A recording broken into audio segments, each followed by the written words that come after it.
Glória a Deus. Gênesis capítulo 24,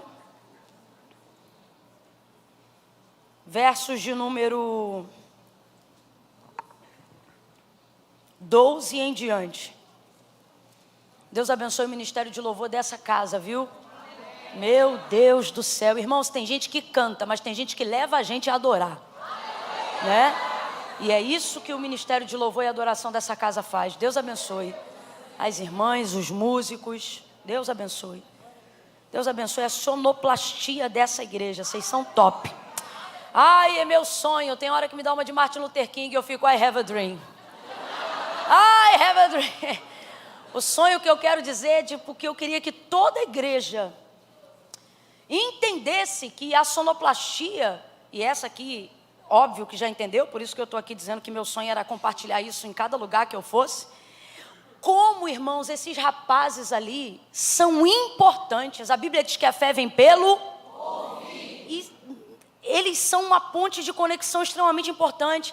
A apóstola ou apóstolo vão entender com perfeição o que eu vou dizer agora. Quem ministra, quem às vezes está num púlpito, ou quem precisa fazer uso contínuo da voz para comunicar a mensagem de Deus, uma palavra de Deus. Rapaz, quando você não tem uma estrutura mínima para fazer isso, você compromete a entrega. Por mais que ela seja espiritual, poderosa, cheia de unção, sabe? Deus não usa anjo, Deus usa gente, né? Claro, Ele usa, Ele dá ordem aos anjos ao nosso respeito. Mas nesse plano aqui horizontal, comumente, é através de gente que Ele fala com a gente, né? E esses rapazes são indispensáveis. E às vezes eu fico olhando que o pessoal diz assim, ai, quem vai cuidar disso? Ah, chama, vê o irmão, o que sobrou. Vê o que não está na escala. E isso, na verdade, é muito importante, sabe? A igreja investir nessa área. E eu quero louvar a Deus. Você vê, a coisa é tão séria que eu tomei, acho que uns 5 minutos só para falar deles, de tanta alegria que eu estou no meu coração. De saber que eu vou ministrar hoje aqui e vou ter voz para ministrar amanhã também. E nós vamos ter alegria e disposição para ministrar aqui, viu? Deus abençoe vocês, viu? Vamos aplaudir a sonoplastia da igreja. Deus abençoe. Vocês são muito importantes. Muito. Vamos lá, gente. Verso 12 em diante. Quem achou, diga amém. Amém. Diz assim o texto sagrado. Então disse... Ó Senhor, Deus de meu Senhor Abraão, dá-me hoje, peço-te, bom êxito, e usa de bondade para com meu Senhor Abraão. Eis que estou em pé junto à fonte, aonde as filhas dos homens dessa cidade saem para tirar água. Faze, pois, que a moça a quem eu disser, abaixa o teu cântaro, peço-te, para que eu beba, e ela responder, bebe e também darei de beber a teus camelos, seja aquela que designaste para o teu servo Isaque. E nisto eu verei que usaste de bondade para com meu Senhor. Verso 15. E ainda antes que ele acabasse de orar, saía Rebeca, filha de Betuel, filho de Milca, mulher de Naor, irmão de Abraão, com o seu cântaro sobre o ombro. A moça era muito formosa à vista, virgem, a quem nenhum homem ainda havia conhecido. Ela desceu à fonte, encheu o seu cântaro e subiu. Então o servo correu-lhe ao encontro e disse, deixa-me beber um pouco da água do teu cântaro. E respondeu ela, bebe, meu senhor. E então prontamente abaixou o seu cântaro para a mão e lhe deu de beber. Acabando ela de lhe dar de beber, disse, tirarei também água para os teus camelos, até que todos bebam. E apressando-se, despejou o seu cântaro no bebedouro e correu outra vez ao poço para tirar mais água. Olha para quem está do teu lado e diga, mais água. Isso. E tirou-a e deu-a a todos os camelos. E você diz? Diga amém por essa palavra. Glória a Deus. Glória a Deus. Glória a Deus. Eu vou contar de 1 a 3. E no 3 você vai virar em direção a essa amada que está aí próxima a você. E vai dizer assim para ela, desce mais e pega mais. Você viu que eu não contei até 3 ainda, né? Você viu, né? É no 3. Quando eu disser 3, vocês estão ansiosos. Quando eu disser 3, no 3, aí vocês vão virar para uma, para outra e vão dizer: desce mais e pega mais. Você só pode pegar mais aonde tem mais, sim ou não? Sim. E esse caminho que o Senhor está nos instruindo a fazer, ou seja, o lugar que nos promove, o lugar que nos dá condições de ir além, de fazer mais, está sempre num caminho de descida diante de Deus, né? Então no 3 você vai dizer: desce mais e pega mais. Agora pensa aí, o que você tem que pegar mais? O que você precisa? Qual é o anseio da sua alma? O Espírito clama pelo que dentro de você? Você precisa de mais unção? Você precisa de mais poder? Você precisa de mais paciência? Você precisa de mansidão? Você precisa de mais ousadia, de mais força? Essa fonte tem o que você precisa. No 3 você vai dizer: desce e pega mais. É 1, é 2, é 3, diga! Mais, muito mais. Deus tem mais. Ô glória! O verso 20, aonde a gente finalizou a leitura, Rebeca, ela mesma vai dizer que se apressou para despejar a água que tinha no cântaro no bebedouro e correu outra vez para pegar mais água, mais água. Você está ficando saciada muito rápido. Mas aí é por isso que Deus está abrindo um leque de demandas, que é para ampliar a sua sede. Você acha que é o inimigo que está fazendo esse vento soprar? Não é não. Aquele que é de Deus, o maligno não toca. É o Senhor que está ampliando o nível das suas demandas para aumentar o nível da tua sede, para aumentar o nível da sua necessidade. Por quê? Porque Deus não quer que você trabalhe só por necessidade, porém Ele faz uso da necessidade, das demandas da vida diária, para você criar uma rotina de busca devocional, intencional, para que aquilo que hoje, por exemplo, é um desafio para você, por exemplo, orar todo dia, 6 horas da manhã, é um desafio. Fazer uma campanha de oração de madrugada é um desafio. Estabelecer um propósito contínuo de jejum, não pelo propósito A, B ou C, mas para uma vida de santidade e consagração. Como quem diz assim: Deus, eu não estou aqui jejuando ou me preparando para guerrear contra essa luta que se levantou. Eu já estou me preparando para quando a luta se levantar, ela desanimar antes de mim e sair fora. Gente preparada é assim, se antecipa, né? Tem um hino da harpa cristã, que um trecho da canção diz assim: quando a noite chegar e o mal me secar. Ih, tudo crente velho. Quero estar em constante. Eu acho lindo esse louvor, porque está dizendo o seguinte: a noite chega para todos. E ela vem ao encontro de todos. Só que quando ela chegar, a minha noite vai me encontrar de joelhos. Ou seja, eu vou estar pronto, eu vou estar preparado. Então Deus, vez ou outra, amplia esse leque de demandas, de necessidades, para que isso se torne rotina. Para quê? Porque tudo que vira hábito na sua vida, você não precisa mais romper. Tudo que vira um hábito na sua vida se torna, não é mais um desafio a ser rompido. Por exemplo, por mais que você sinta de Deus, por mais que você esteja aqui cheia da presença de Deus, a verdade é que depois que você sai dessa atmosfera, se ela não for uma realidade contínua na sua vida, você se torna dependente para levar essa atmosfera para sua casa. O tempo todo, precisando romper, precisando fazer.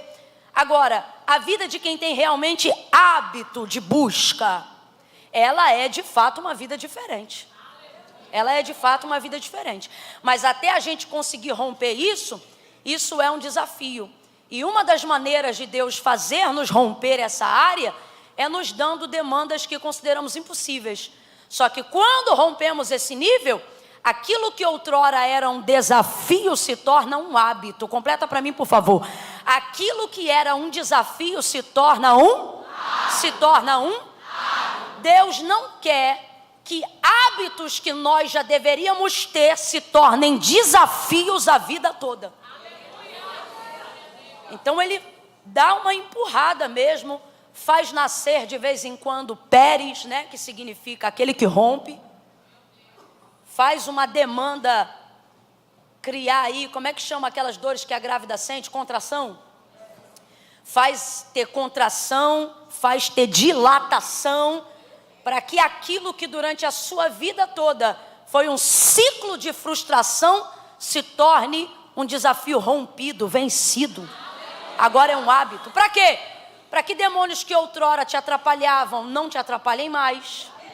Situações que outrora te afrontavam não te afrontem mais.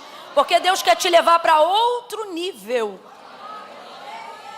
Eu não planejei começar essa ministração assim, mas o Senhor, Ele está me dizendo claramente que este culto vai te colocar num outro nível. Num outro nível. Você acredita que é nesse pedacinho aqui que está a mensagem? Eu não podia perder esse pedaço, você acredita? Aqui, ó, está escrito aqui, ó, diante de Deus. Ainda bem que tu fica ligado, se cair de novo tu pega, não deixa ninguém pegar não.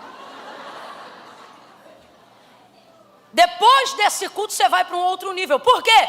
Porque você não pode viver sempre na mesma geografia espiritual, combatendo contra os mesmos demônios, sendo afligida pelas mesmas causas, pedindo perdão pelos mesmos pecados.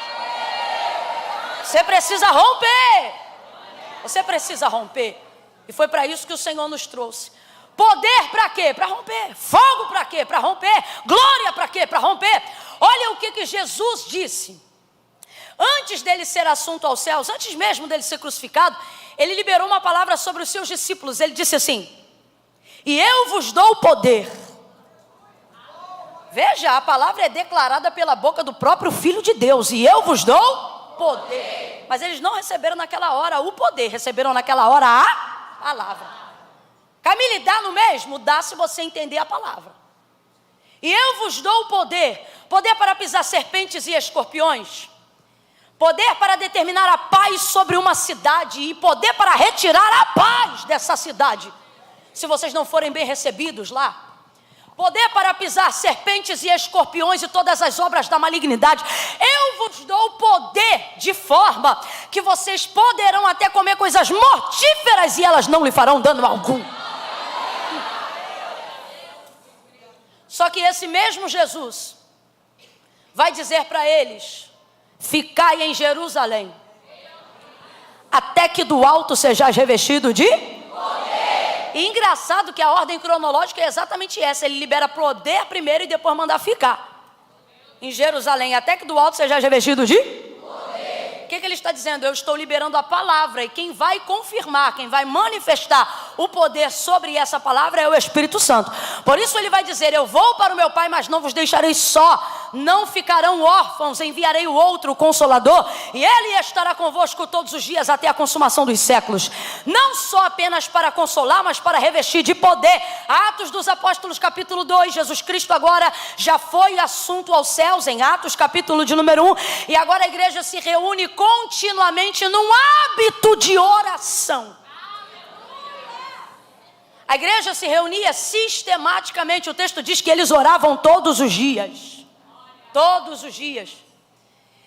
E em um desses dias o texto vai ser claro, que no cenáculo ouviu-se um barulho, um vento veemente, foram repartidas entre eles línguas como que de fogo, pousava na cabeça de cada um, lhe dando condições de falar. E naquele dia o que aconteceu? Eles foram revestidos de poder. E para quê?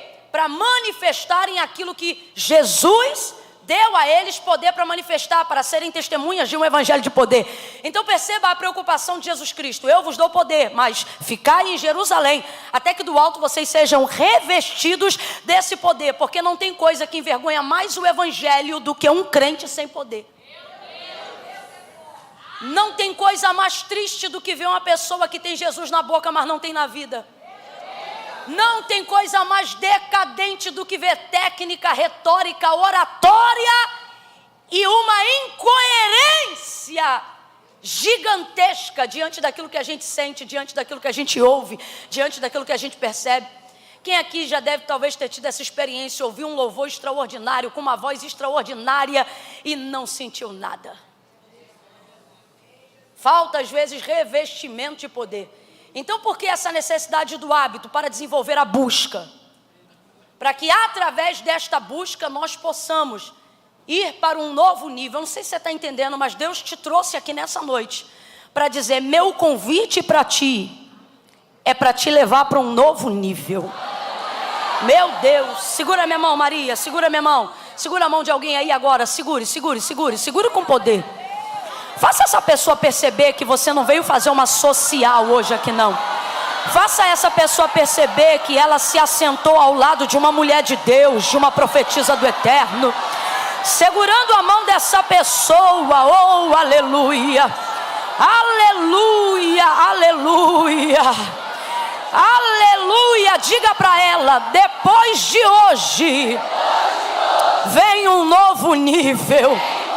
Oh, você será promovida a um novo nível. Foi o que aconteceu com Rebeca. Foi exatamente isso que aconteceu com Rebeca.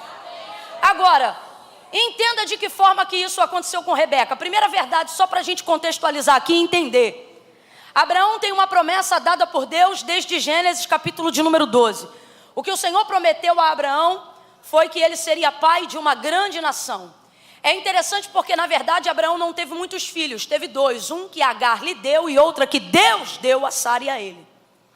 Então, na verdade, se pudéssemos dizer qual foi o filho que Deus lhe deu, poderíamos deixar claro que foi Isaque. E é nesse filho que vai se cumprir a promessa, porque Deus não é Deus de confusão. Só que, veja, não houveram muitos filhos, então é estranho quando Deus fala de nação olhando apenas para uma pessoa. Mas é porque verdadeiramente, como disse o Senhor, quando usou Samuel para ungir Davi, em 1 Samuel capítulo 16... ele realmente não vê como vê o homem. Por exemplo, lá em casa, ninguém servia ao Senhor. Nós não tínhamos nenhum caminho ligado ao cristianismo. Pelo contrário, o caminho era ligado para outras coisas, nada a ver. A gente era da barra pesada. E aí o meu tio caçula, o mais novo, dentre os irmãos da minha mãe, foi o primeiro a levantar a vida para Cristo. O primeiro da família. E quando ele entregou a vida para Cristo, mesmo sendo caçula, eu fico imaginando isso hoje, porque hoje, olhando para a nossa casa e para a nossa geração e a nossa família, a família Barros é uma família muito grande mesmo. Você tem noção, se a gente for fazer um aniversário, 60 pessoas, é só lá em casa. A gente é muito grande. E hoje não há em nossa casa sequer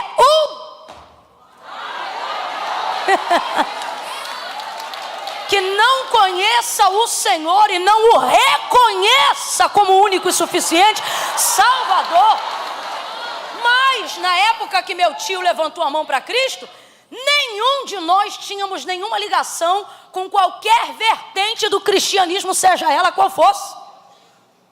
E aí eu fico imaginando hoje, quando eu olho para a nossa casa e vejo que a realidade é essa, de bênção, eu fico imaginando meu tio franzino, cabeçudo, magrelo, parecia um fósforo, indo no altar de Deus, entregando a vida para Cristo. E as pessoas que estavam ali naquela comunidade local, naquela igreja batista, que é onde ele serve ao Senhor até hoje, eu imagino as pessoas olhando para ele e pensando: apenas um menino. Porque a gente olha para uma vida vindo no altar e olha e vê uma pessoa, Deus vê a pessoa e olha uma geração, né? Aí eu começo a entender porque que quando o Senhor visita Abraão, ele diz para ele: você será pai de uma grande nação. Porque Deus não vê apenas você, Deus vê tudo que leva seu nome, seu sangue, tudo que leva a sua casa, absolutamente tudo. Então essa é uma realidade. E a promessa que o Senhor fez a Abraão era exatamente essa: que quem ele abençoasse seria abençoado. E quem o amaldiçoasse, o próprio Deus iria romper com essa pessoa. Olha o que Deus está fazendo com Abraão, não entregando apenas uma promessa, mas também fazendo com ele uma aliança.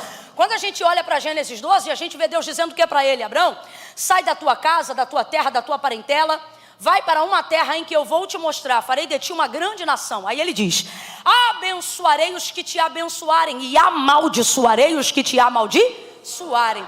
O que é a promessa? Vou te dar uma nação, vou te plantar numa terra, vou te fazer herdeiro de um patrimônio que não pode ser contado. Vou lhe dar um legado, um patrimônio físico e espiritual. Isso é a promessa. E Deus tem compromisso com essa promessa e ela se cumpre até os dias de hoje. Até nós estamos debaixo da bênção que Deus prometeu a Abraão. Quando ele disse lá ainda no seu início do encontro: em ti serão benditas. Ele disse só os hebreus? Ele disse o quê? Todas as famílias da terra. A tua casa está debaixo da bênção de Abraão. O Deus de Abraão, de Isaac e de Jacó está cuidando de ti e dos teus, porque esta é uma promessa que ele honra desde o dia em que ele fez a Abraão. Camille, ele é fiel para honrar a promessa? Ele é. Tanto que o nome do seu memorial, o nome do testemunho de Deus, quando é mencionado o seu currículo, é o Deus de Abraão. Isso significa o quê? Deus de Abraão, Deus que faz promessa. Deus de Isaac, Deus que cumpre tudo o que promete. Deus de Jacó, Deus que dá manutenção àquilo que já realizou. Oh, glória! Por isso ele é o Deus de Abraão, de Isaac e de Jacó. Agora veja, de acordo com aquilo que Deus prometeu e entregou a Abraão, essa é a parte do físico, do tangível, daquilo que Deus disse que ia fazer. E Deus pode cumprir uma promessa e se ausentar, Camila? Pode. Ele já fez isso algumas vezes. Porque ter de Deus uma promessa ligada a você não é garantia de que a presença de Deus é com você. Só é garantia de que Deus é fiel a tudo que Ele fala. Tudo que Ele fala, Ele cumpre. Só que olha o que Ele está fazendo com Abraão. Abraão, essa é a promessa. Só que eu não quero só te dar uma promessa. Eu quero fazer com você uma aliança. E não leva mal não, mas isso é mais importante do que a promessa. Moisés sabia disso. Lembra quando o Senhor levantou Moisés para libertar o povo? Lembra quando o povo de dura cerviz, rebelde, com dificuldade de viver a libertação mental, provocou a ira do Senhor por causa da sua contínua rebeldia, desobediência, dura cerviz? Aí o Senhor disse o quê? Moisés, tira o teu povo de diante dos meus olhos. Moisés, de posse de uma palavra, lembrando do encontro com ele, em Êxodo capítulo de número 3, naquela sarça que se ardia e não se consumia, lembrou-se que quando Deus o chamou para libertar o seu povo, Deus disse para ele: vai libertar o meu povo. Aí agora Deus está irado porque o povo é rebelde. Aí ele diz assim: Moisés, tira o teu povo de diante dos meus olhos. Eu acho lindo, porque quem lembra da palavra nunca quebra a promessa. Sabe por quê? Porque é o próprio Moisés que olha para Deus em oração, em fala, e ele diz assim: meu povo não, teu povo. Porque quando tu me visitaste naquela sarça, tu não disseste vai libertar o teu povo, tu me disseste vai libertar o meu povo. O povo é teu. Camila, mas Deus não lembrava disso. Deus lembra de tudo que Ele falou. O que Ele quer saber é se você lembra. A coisa é tão séria sobre a promessa que Deus fez a Abraão. E Deus estava tão irado que Ele vai aferir o nível de fidelidade de Moisés, dando a ele uma proposta que poucas pessoas comentam. Neste mesmo dia de ira, Deus vai dizer assim a Moisés: Moisés, vamos embora zerar esse povo no deserto, e eu vou começar uma nova descendência em ti. Aí Moisés diz assim para ele: e o que se fará acerca do que tu disseste a Abraão? Aí você acha que Deus não lembrava de nada disso? É ruim, hein? Deus está aferindo o nível do líder que Ele levantou. Um líder que não se esquece daquilo que Ele prometeu. Um líder que é mais fiel àquilo que Deus liberou do que aquilo que Ele quer realizar-se como pessoa. Esse é o líder que Deus ama. Agora, entenda essa questão. Moisés compreendeu que a aliança com o Senhor era mais forte do que a herdade de Canaã. Aí Deus então vai dizer para ele: Moisés, todavia a minha presença não vai mais com vocês, porque se esse povo continuar diante dos meus olhos, eu vou consumi-los no furor da minha ira. Aí Moisés vai dizer o que para ele? Se a tua presença não for conosco, não nos faça subir daqui. Aí o Senhor diz o que para ele? A minha presença vai contigo para te fazer descansar. Ou seja, conosco não, eles não têm mais aliança comigo. Eu tenho aliança com você. Pode olhar no texto, a minha presença vai contigo. Deus não manifesta mais nuvem de glória durante o dia, nem coluna de fogo durante a noite. Ele está ali com Moisés, mas não manifesta mais a glória da sua presença no meio do povo, porque a aliança dele agora é com Moisés, Josué e Calebe. Agora, o que é que faz essa geração entrar em Canaã e viver o cumprimento da promessa que Deus fez a Abraão? A promessa? Não. A aliança enquanto caminhavam até lá. Porque toda a geração que foi incrédula, toda a geração que foi de dura cerviz, pereceu no deserto naquele ciclo de 40 anos. 40 anos é tempo de abertura e fechamento de ciclo. De 40 em 40, abre e fecha ciclo. É a data que se usa para medir a quantidade de gerações dentro de uma casa, dentro de uma família, dentro de um ano. Deus permitiu passar 40 anos, para quê? Para que toda aquela geração incrédula e de dura cerviz perecesse no deserto e somente a geração de Josué e Calebe entrassem na terra prometida. Quem está entendendo o que Deus está falando? Então olha o que Deus está falando. Eu posso cumprir promessas, mas isso não é garantia da minha presença. E o que há? Aonde está a garantia da minha presença? No fato de eu ter lhe dado uma palavra para cumprir alguma realização da sua vida? Não. No fato de você honrar a aliança comigo. Por que tantos ministérios sucumbem debaixo da própria unção? Por que tantas pessoas sucumbem debaixo do próprio sucesso que foi Deus que deu? Porque elas tiveram a palavra, mas não tiveram a aliança durante o cumprimento. E quem sustenta o que você carrega não é a tua capacidade. Quem sustenta o que você carrega é a tua aliança com Deus. E não é porque Deus é vingativo, mas é porque tudo que Ele te promete é maior do que você. Então como é que você vai dar continuidade a isso sem a presença dEle? Como é que você vai fazer isso dar certo sem a companhia dEle? Isso é impossível. Acaba que a promessa se cumpre, mas ela é não só cumprida a curto prazo, como também não promove alegria. É como se você ganhasse uma grande casa que Deus te prometeu, mas Deus não ficasse com você lá. É como se você tivesse um carro, mas não tivesse destino para ir. É como se você tivesse gasolina, mas não tivesse como chegar. É como se você tivesse a melhor cama para dormir, mas não tivesse sono. Porque a cama é a promessa, mas o sono é a presença. Você está entendendo o que Deus está falando? Existem coisas que você só pode desfrutar à medida que você desenvolve com Deus relacionamento e aliança. E é isso que Deus vai entregar para Abraão quando faz a ele uma promessa. Qual é a promessa? A terra. Qual é a promessa? O filho. Qual é a promessa? A nação. Agora tudo isso vai estar sustentado debaixo de quê? Ele está dizendo: Abraão, eu vou me aliançar com você. Aonde a gente vê a prova disso? Em Gênesis 12. Quando ele diz assim: quem te abençoar, eu vou abençoar. E quem te amaldiçoar, será amaldiçoado por mim. Não, eu vou trazer bem rasgado, que é para todo mundo entender. O que Deus está dizendo para Abraão é o seguinte: Abraão, quem gostar de você, eu vou gostar dele. Quem não gostar de você, não precisa gostar de mim. Rapaz, se isso não é aliança. Vamos falar rasgado, bem aberto aqui? Quem já deixou de querer ser amigo de alguém que nem conhecia, mas porque soube do que fez com teu amigo, você já não faz questão de saber quem é? Vamos falar a verdade? Eu não estou aqui para aferir se é certo ou se é errado, mas é uma conduta natural de quem escolhe um lado. Sim ou não? Sim ou não? Então é isso que Deus está dizendo. Deus está dizendo: Abraão, se você andar comigo, eu vou escolher o seu lado. Eu não vou nem consultar o outro, eu vou escolher o seu. Às vezes a gente olha para Deus como se fosse alguém cuja medida da força e da soberania de sua justiça. Às vezes a gente olha para Deus como se Ele fosse alguém cuja medida da sua força e da justiça da sua soberania fosse apática, ou fosse como a justiça dos homens, cujas provas são o suficiente para definir a causa. E para Deus as provas não são o suficiente? Não. Para Deus, além das provas, o que conta é a intenção. Deus não prova provas, Deus prova corações. Não é apenas o que você fez, é qual foi a intenção que você fez o que você fez. Escute isso. E dentro desse contexto, não é só sobre clamar, não é só sobre falar, mas é sobre se relacionar com Deus. Preste atenção. não é apenas sobre o quanto você conhece de Deus, é o quanto Deus é conhecido de você. Houve uma guerra que Davi pelejou, e eu já entro aqui no texto, na verdade já estou.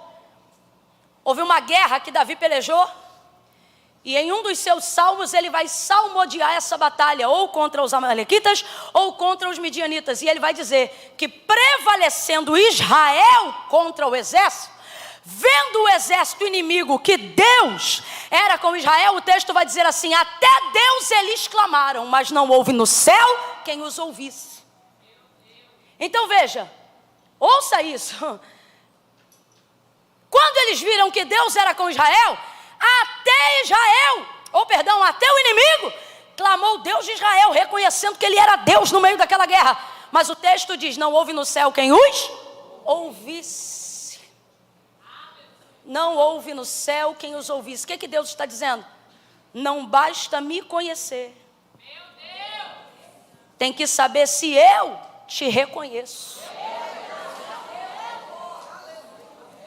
Isso é aliança, isso é relacionamento, isso é intenção de coração. Você quer ver? Tem uma palavra muito bonita que muitas pessoas reproduzem por aí, e eu também poderia reproduzir porque ela é bonita e faz sentido. E ela fala a verdade? Fala, mas não fala toda a verdade. E eu não gosto de generalizar. Mas, por exemplo, vez ou outra eu ouço alguém imbuído de sabedoria, de estratégia, de poder, falar uma coisa. E eu não sou contra isso não, eu só entendo que não é toda a verdade. Por exemplo, é normal, às vezes é comum, você encontrar alguém que diz assim: a oração não é poderosa por causa de quem faz, a oração é poderosa por causa de quem ouve. Quem já ouviu essa frase? Ela é bonita, ela é uma frase verdadeira. Ela não é uma frase mentirosa, ela é uma frase verdadeira. A oração de verdade, ela é poderosa por causa de quem ouve, porque nós estamos orando a Deus, que tem todo o poder. Só que eu não gosto de limitar a vida de oração a esse tipo de contexto, porque senão a impressão que a gente dá é que qualquer pessoa que ore vai ser imediatamente respondida, porque a oração não é poderosa por causa de quem faz, é poderosa por causa de quem? Só que a gente tem que ter um pouquinho de cuidado com isso. Não estou dizendo que tem que parar de falar não, mas tem que ter um pouquinho de cuidado, para não estar imprimindo nas pessoas a ideia de que basta elas saberem quem Deus é.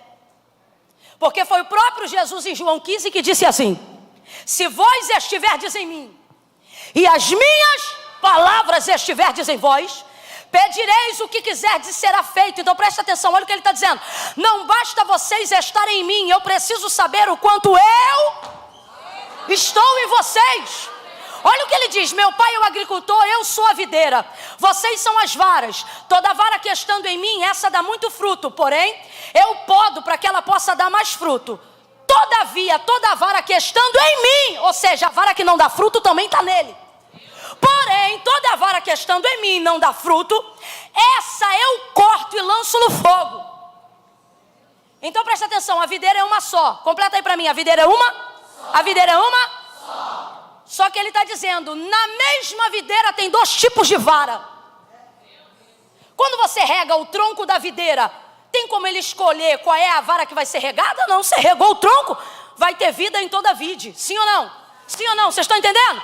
Aí olha o que ele está dizendo: mas tem vara que está em mim, mas não dá? Ah, que não dá fruto, eu não podo, eu corto e lanço no fogo.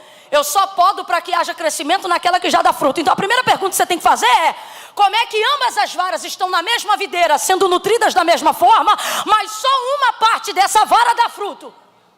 Se a videira é a mesma. Aí ele diz: porque toda vara que estando em mim, o que ele está dizendo? Todas estão em mim, mas eu não estou em todas. Não, então não é o quanto você conhece de Deus apenas que conta, é o quanto Deus conhece de você, é o quanto, não é apenas o quanto você está em Deus, é o quanto Deus está em você. Isso é relacionamento. Abraão tinha isso com o Senhor. Então presta atenção, por que eu estou falando isso tudo? Para você entender a importância e a envergadura de quem é você no reino de Deus. Olha o que Deus está dizendo por causa desse relacionamento. Abraão, quem entrar na tua vida está abençoado.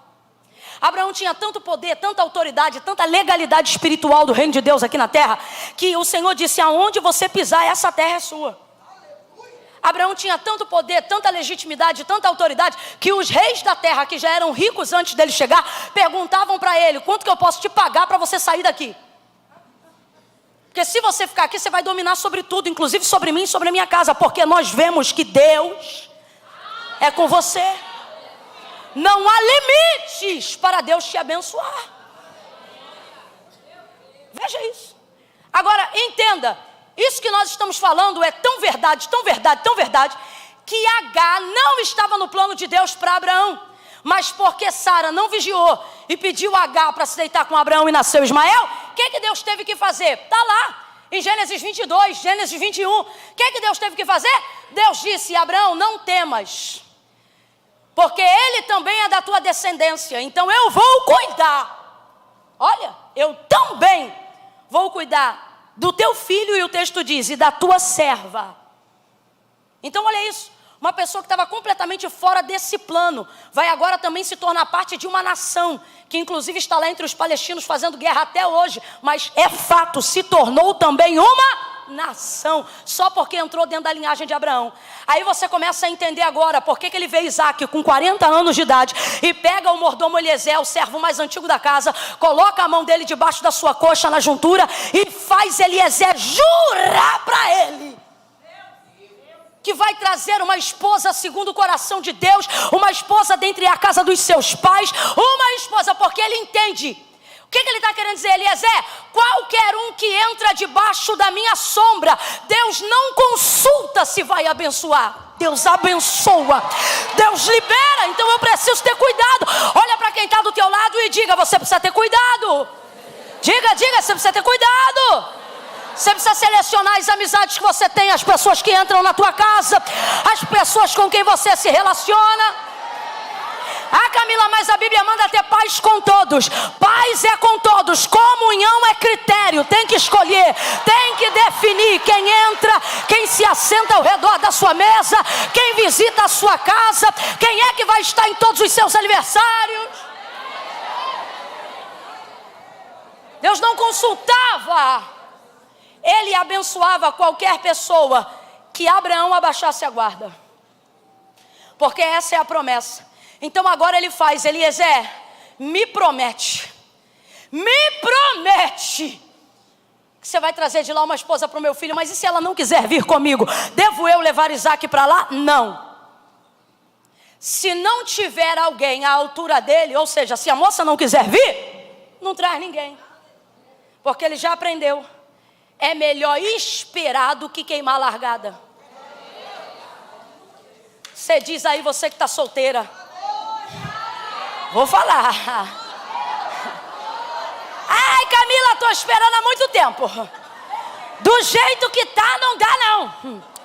Aí tu quer beijar na boca de qualquer sapo, achando que ele vai virar príncipe. Não vai, irmão, sapo é sapo.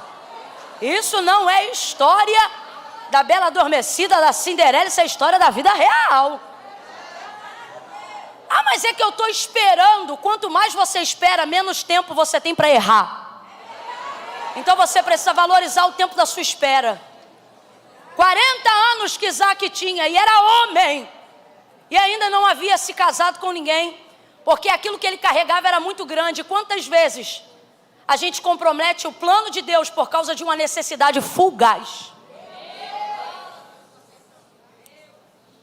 Quem aqui é casada sabe do que eu estou falando. Ninguém queima todo dia.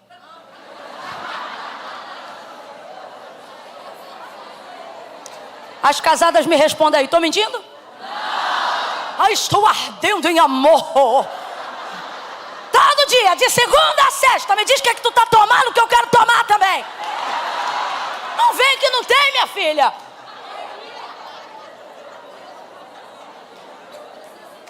Pelo contrário. Tem dia que você já vai. Ai, meu Deus, me dá força. Me estrutura. Me ajuda. Tá fraca, cansada. Um sono e o homem acordado. Ainda dorme atravessado, que é pra quando tu deitar quietinho ele sentir que tu chegou. Não posso esperar. Pode sim, claro que pode. Não comprometa o plano de Deus por causa de uma necessidade, porque vontade é coisa que dá e casamento não. Você tem que entender que o que você carrega está numa envergadura elevada. Olha o que o texto diz: mulher virtuosa, quem achará? Ah, Camila, mas eu estou esperando muito. É porque tu não é pedra, tu é rubi. Se tu fosse calcário, tu estava em qualquer calçada. Se tu fosse pó de pedra, tu estava em qualquer calçada. Se tu fosse qualquer minério, tu estava em qualquer chute de estrada. Mas a pessoa que Deus separou para a sua vida, você não vai achar ela, é ela que vai achar você. Você será encontrada. Eu vou falar algo aqui muito sério. Crede em Deus e estareis seguros. Crede que Deus me usa como profeta nessa noite e prosperarei sobre esta palavra. É porque você fica procurando, porque não sabe ainda o nível do seu valor. Deus me manda te dizer: você será observada, cortejada, procurada e achada. Você vai ser achada, minha filha. Eu vou mais além aqui, você não sabe, mas já tem gente te olhando. Já tem gente te olhando.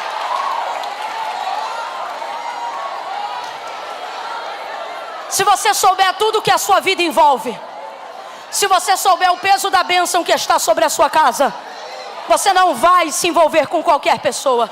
Por isso Abraão pede a Eliezer para prometer: me promete que você vai arrumar alguém à altura do meu filho. E se não quiser vir, não traz ninguém.